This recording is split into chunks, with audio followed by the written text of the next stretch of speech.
এখানে almost 15% target বেরিয়ে আসছে। তো এই টার্গেটটা কিভাবে বেরিয়ে আসছে সেটা আজকের এই ভিডিওতে আমরা জানবো। তো সেটা জানতে পুরো ভিডিওটি মন দিয়ে দেখবেন। তো এই কোম্পানির নাম ম্যারিকো লিমিটেড। আজ আমরা এর ফান্ডামেন্টাল এবং টেকনিক্যাল অ্যানালাইজ করব এবং দেখব যে এই টার্গেটটা যেটা আসছে সেটা কিভাবে। প্রথমেই বলে রাখি, এটা কোনো সেলিং বা বাইং রিকমেন্ডেশন নয়। এখান থেকে শিখুন, নিজে ব্যাক টেস্ট করুন, নিজের অ্যানালাইসিসের ওপর ডিপেন্ড করে ট্রেড করুন। ভিডিওটি ভালো লাগলে অবশ্যই লাইক দেবেন এবং আপনার বন্ধুদের সাথে শেয়ার করবেন। শেয়ার মার্কেট নিয়ে এমন ভিডিও দেখার জন্য চ্যানেলটি অবশ্যই সাবস্ক্রাইব করবেন। তো আমরা কোম্পানি ফান্ডামেন্টাল অ্যানালাইসিসের জন্য আমরা স্ক্রিনারে চলে গেলাম। এখানে এসে সার্চ করে নেব ম্যারিকো। ম্যারিকো এসে গেছে। এর মার্কেট ক্যাপ কত না 69,376 কোটি। এবারে যেটা সব থেকে ইম্পর্টেন্ট জিনিস দেখা সেটা হচ্ছে ডেট টু ইকুইটি রেশিও। এই ডেট টু ইকুইটি রেশিও আমরা দেখতে পাচ্ছি 0.12, অর্থাৎ লোন খুবই কম আছে। যখন কোনো কোম্পানির লোন কম থাকবে সেটা একটা পজিটিভ পয়েন্ট। এবারে নেক্সট আমরা দেখব যে এটার পিয়ার মানে আর কম্পিটিটর কারা আছে। যেমন আমরা এখানে দেখতে পাচ্ছি পতঞ্জলি আছে, আদানি উইলমার্ট আছে, আর ম্যারিকো এখানে 1 নম্বরে মার্কেট লিডিং কোম্পানি। কোন দিক থেকে না মার্কেট ক্যাপের দিক থেকে এ সব থেকে মার্কেটে বড় কোম্পানি, লিডিং কোম্পানি। ঠিক আছে, এবারে আমরা চেক করব কোয়ার্টারলি রেজাল্ট। কোয়ার্টারলি রেজাল্ট কিভাবে দেখব? যেহেতু আমাদের কাছে এখন ডিসেম্বর 2023 রেজাল্ট আছে, তাই আমরা ডিসেম্বর কোয়ার্টার 2023 সাথে ডিসেম্বর 22, ডিসেম্বর 21 এবং ডিসেম্বর 20 কম্পেয়ার করব। তো আমরা সেলস কম্পেয়ার করে দেখি কেমন কি দেখতে পাচ্ছি। সেলস কম্পেয়ার করলে আমরা দেখতে পাচ্ছি যে ডিসেম্বর 2020-তে 2122 কোটি সেলস ছিল, যেটা 2021-এ হয়েছে 2407 কোটি, যেটা 2022-এ ডিসেম্বর কোয়ার্টারে 2470। আর এখন যে কোয়ার্টার বেরিয়েছে রেজাল্ট ডিসেম্বর 2023, এখানে 2422। তো আমরা দেখতে পাচ্ছি যে 2122 থেকে 2422 সেলস হয়েছে, তো গ্রো করেছে সেটা এখানে দেখতে পাচ্ছি। নেট প্রফিট যদি আমরা চেক করি, নেট প্রফিট 312 ছিল, সেখান থেকে গ্রো করে 317, তারপরে 333, তারপরে 386। তো নেট প্রফিট কন্টিনিউয়াসলি গ্রো করছে সেটা দেখতে পাচ্ছি। আর এখন যে নেট প্রফিট আছে সেটা হচ্ছে second highest ever net profit. এটা সব থেকে বেশি নেট প্রফিট, তারপরে এটা সেকেন্ড 436, তারপরে 386। তো কোয়ার্টারলি রেজাল্ট যদি আমরা দেখি, সেলস ভালো, নেট প্রফিটও ভালো, মানে গ্রো করছে। এবারে আমরা চেক করব profit and loss statement. Sales হচ্ছে 3,980 ছিল, সেখান থেকে কন্টিনিউয়াসলি গ্রো করে এখন কত 9,615 কোটি হয়েছে।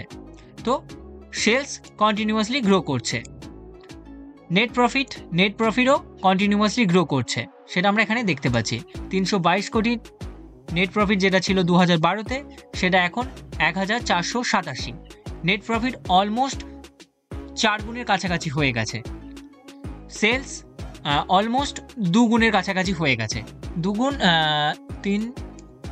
2 গুণের বেশি হয়ে গেছে।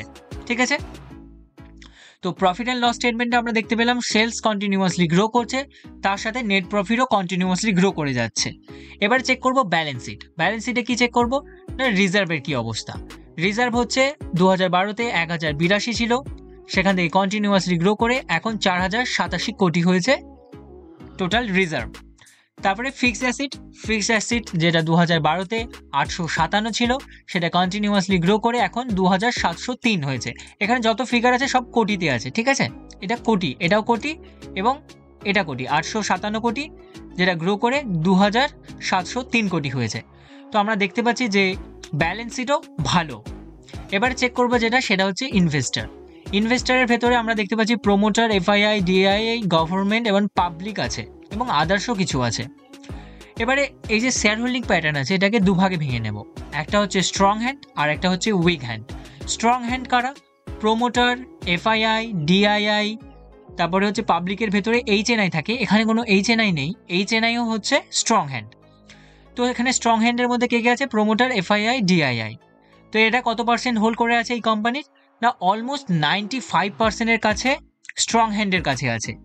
আর রিটেল পাবলিকের কাছে কত পার্সেন্ট আছে? না 5% রিটেল পাবলিকের কাছে আছে। এই যে রিটেল পাবলিক কত পার্সেন্ট? না 5%, 5.12। তো রাউন্ড ফিগার করে ধরে নিচ্ছে যে 5.5%-এর কাছে রিটেল পাবলিকের কাছে আছে, আর স্ট্রং হ্যান্ডের কাছে কত আছে না 95% আছে। তো কোম্পানিটাকে আমরা যদি ওভারঅল দেখি যে ব্যালেন্স শিট, কোয়ার্টারলি রেজাল্ট, তারপর ইনভেস্টর এবং লোনের দিক থেকে কোম্পানিটা ভালো কোম্পানি। এবার যেটা চেক করব সেটা হচ্ছে এর চার্ট প্যাটার্ন। তার জন্য ট্রেডিং ভিউতে চলে এলাম। এবার এখানে যত ড্রয়িং আছে সেগুলোকে রিমুভ করে দিচ্ছে, রিমুভ করে দিলাম। এবারে আমরা যদি দেখি এখানে একটা চার্ট প্যাটার্ন বানাচ্ছে। কি চার্ট প্যাটার্ন বানাচ্ছে না কাপ উইথ হ্যান্ডেল প্যাটার্ন। কোথায় বানিয়েছে না এই জায়গাতে বানিয়েছে, এই জায়গাতে বানিয়েছে। আমরা যদি ড্রয়িং স্টার্ট করি জিনিসটা ক্লিয়ার হয়ে যাবে। এটা হচ্ছে পুরো একটা কাপ বানিয়েছে, এটা তার একটা হ্যান্ডেল বানিয়েছে, তারপরে ব্রেকআউট দিয়েছে। তো যখন আমরা এই ড্রয়িং করব তখন খেয়াল রাখবো যেন এই পয়েন্টে, এই জায়গায় জুম করি, এই পয়েন্টটা আর এই পয়েন্টটা যেখানে কানেক্ট হচ্ছে এই লাইনটা, এই দু জায়গায় যেন কোনো গ্রিন ক্যান্ডেলের বডিকে এই লাইনটা কাটতে যেন না করে। তো এই জায়গাটাও করেনি, সেমভাবে এখানেও কোনো গ্রিন ক্যান্ডেলের বডিকে কাট করেনি। তারপরে কাট হয়ে গেছে এখানে, এখানে আসলে ব্রেকআউট হয়েছে। ব্রেকআউট কখন হয়? যখন এই যে লাইন আছে এই লাইনের ওপরে কোনো গ্রিন ক্যান্ডেলে ক্লোজিং হয় তখন ব্রেকআউট হয়ে যায়। এই যে চার্ট প্যাটার্ন বানাচ্ছিল, যখন ব্রেকআউট হয়ে যাবে, যে ক্যান্ডেলটা ব্রেকআউট দেয় সেই ক্যান্ডেলের মাথায় আমরা একটা লাইন প্লেস করে দেবো। এখানে একটা লাইন প্লেস করে দিলাম। এবারে ওয়েট করব যে কখন এই লাইনের ওপরে কোনো গ্রিন ক্যান্ডেলের ক্লোজিং হয়। যে ক্লোজিংটা এখানে হয়ে গেছে আমরা দেখতে পাচ্ছি।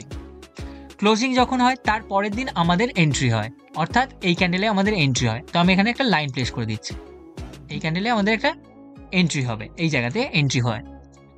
ঠিক আছে, তো এখানে আমাদের যদি এন্ট্রি হয় আমাদের টার্গেট কি হয়? আমাদের টার্গেট হয় লোয়েস্ট পয়েন্ট থেকে, এই যে কাপের যে লো পয়েন্ট আছে সেখান থেকে এই ব্রেকআউট লেভেলের যে লাইন আছে সেখান পর্যন্ত নেব এবং নিয়ে এটাকে প্লেস করে দেব ওপরে, এখানে প্লেস করে দেবো। ব্রেকআউট যে লাইন আছে সেখানে প্লেস করে দেব। তো এখান থেকে এখানে, তো আমাদের এখান থেকে আমাদের 15%-এর টার্গেট বেরিয়ে আসছে। আর এখন প্রাইস কোথায় আছে না ব্রেকআউট লেভেলেরও নিচে আছে। কেউ যদি এখানে এন্ট্রি মিস করে সে এইসব জায়গাতেও এন্ট্রি নিতে পারে। ঠিক আছে, তো দেখা যাক আমাদের যে এই যে টার্গেটটা বেরিয়ে আসছে সেটা কত দিনের ভেতরে অ্যাচিভ হয়।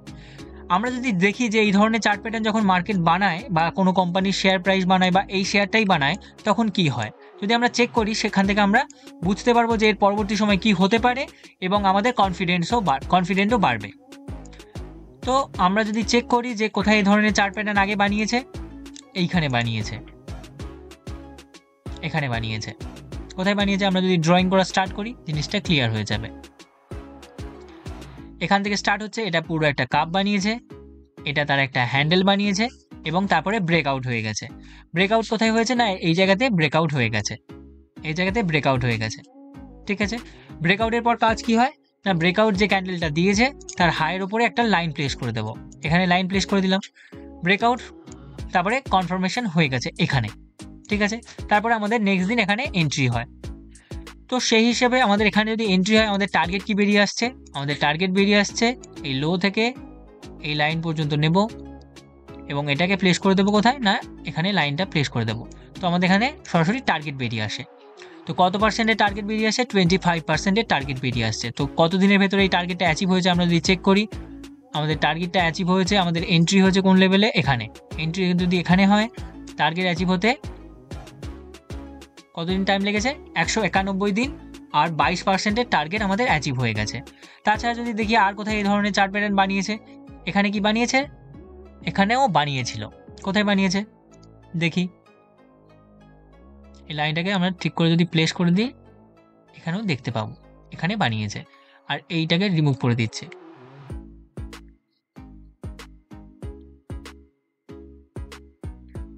এখানে ড্রয়িং করা স্টার্ট করি আমরা, করলে আমরা জিনিসটা ক্লিয়ার বুঝতে পারবো। এটা হচ্ছে একটা কাপ, এটা তার একটা হ্যান্ডেল বানিয়েছে, তারপরে ব্রেকআউট। ব্রেকআউট কোথায় হয়েছে আমরা যদি চেক করি ভালো করে, না ব্রেকআউট হয়েছে এখানে, ব্রেকআউট হয়ে গেছে এই ক্যান্ডেলটা। তারপর ব্রেকআউট কনফার্মেশন কোথায় হয়েছে না এখানে কনফার্মেশন করেছে, এবং তারপরে হচ্ছে এখানে আরেকটু ভালোভাবে কনফার্মেশন হয়ে গেছে। তারপরের দিন আমাদের কি হয়, নেক্সট দিন হচ্ছে আমাদের এন্ট্রি হয়, এখানে আমাদের এন্ট্রি হবে। ধরলাম এই যে এই ক্যান্ডেলটায় এন্ট্রি হয়েছে। তারপরে আমাদের টার্গেট কিভাবে বেরিয়ে আসে না টার্গেট বেরিয়ে আসে আমাদের যে লো পয়েন্ট আছে এই লো পয়েন্টে থেকে আমরা নেব এই লাইন পর্যন্ত, ব্রেকআউট ক্যান্ডেল পর্যন্ত যেখানে ব্রেকআউট হয়েছে, তারপরে প্লেস করে দেবো, এইটাকে তুলে নিয়ে এখানে করে দিলে আমাদের টার্গেট বেরিয়ে আসে। তো আমাদের টার্গেট অ্যাচিভ হয়েছে, হ্যাঁ টার্গেট অ্যাচিভ হয়ে গেছে। কতদিনের ভেতরে আমাদের টার্গেট অ্যাচিভ হয়েছে? আমরা যদি এখান থেকে মাপা স্টার্ট করি, আমাদের টার্গেট অ্যাচিভ হয়েছে 304 দিনে 32%-এর টার্গেট অ্যাচিভ হয়ে গেছে। তো আমরা যদি দেখি যে তার মধ্যে কি হয়েছে, তার মধ্যে অনেক কিছু হয়েছে। সেম প্রাইসে কতদিন পড়েছিল না 118 দিনের মতো প্রায় সেম প্রাইসে পড়েছিল, তারপরে আমাদের এখানে টার্গেটে গেছে। তো এরকম জিনিস হয় যে আমাদের ব্রেকআউট দেওয়ার পর, ব্রেকআউট কনফার্মেশন করার পর সেম প্রাইসে অনেক দিনই পড়ে থাকতে পারে, কিন্তু তারপরে হাই প্রবাবিলিটি থাকে যে আমাদের যে টার্গেট আছে সেটা অ্যাচিভ করে দেয়। এবার যখন আমরা এই যে ড্রয়িং করব বা আমাদের এই চার্ট প্যাটার্ন দেখব, তখন খেয়াল রাখবো যে এই চার্ট প্যাটার্নটা যেন অল টাইম হাই যেন না থাকে। মানে এই যে অল টাইম হাই বলতে সব থেকে দাম কোথায় বেশি হয়েছিল, এই সব জায়গায়। তো এই সব জায়গায় যদি কোনো চার্ট প্যাটার্ন বানাতো, ঠিক আছে, তখন আমরা এন্ট্রি নিতাম না। মানে এই ধরনের এইখানে যদি এন্ট্রি দিত, আমরা এন্ট্রি নিতাম না। তো যখনই কোনো share price all time high থেকে 10-20% নিচে থাকবে, তখন ভালো কাজ করে এই চার্ট প্যাটার্নটা। যেমন এখানে দেখতে পাচ্ছি 12% নিচে ছিল অল টাইম হাই থেকে।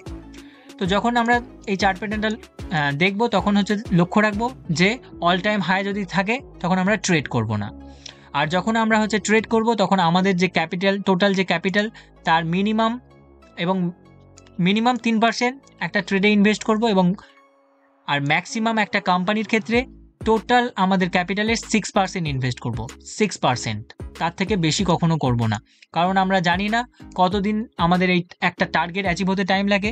কারণ আমরা যদি আমাদের ক্যাপিটালে অনেক বেশি ইনভেস্ট করে দিই একটা কোম্পানিতে, তো আমাদের ক্যাপিটাল ব্লক হয়ে যেতেও পারে অনেক দিনের জন্য। টার্গেট হয়তো অ্যাচিভ করলো, কিন্তু সেই সময় আমরা যদি আমাদের ক্যাপিটালের 3 বা 6% ইনভেস্ট করতে পারতাম, আর বাদ বাকি ক্যাপিটালটা নিয়ে অন্য কোম্পানি যদি ট্রেড করতে পারতাম, সেখানেও ভালো প্রফিট আমরা বানাতে পারতাম। তো আমরা তাই আমাদের ক্যাপিটালের মিনিমাম 3% একটা কোম্পানিতে ইনভেস্ট করব, আর ম্যাক্সিমাম 6% একটা কোম্পানিতে ইনভেস্ট করব, তার থেকে বেশি করব না। আমরা যদি মার্কেটে এই ছোট ছোট ডিসিপ্লিনের সাথে মার্কেটে কাজ করতে থাকি, তো আমরা লং টার্মে ভালো প্রফিট জেনারেট করতে পারবো। তো এই ভিডিওটা শুধুমাত্র এডুকেশন পারপাসের জন্য বানানো, এখানে কোনো সেলিং বা বাইং রিকমেন্ডেশন দেওয়া হচ্ছে না। এখান থেকে শিখুন, নিজে ব্যাক টেস্ট করুন, নিজের অ্যানালাইসিসের ওপর ডিপেন্ড করে ট্রেড করুন। ভিডিওটি ভালো লাগলে অবশ্যই লাইক দেবেন এবং আপনার বন্ধুদের সাথে শেয়ার করবেন। শেয়ার মার্কেট নিয়ে এমন ভিডিও দেখার জন্য চ্যানেলটি সাবস্ক্রাইব করবেন। ধন্যবাদ।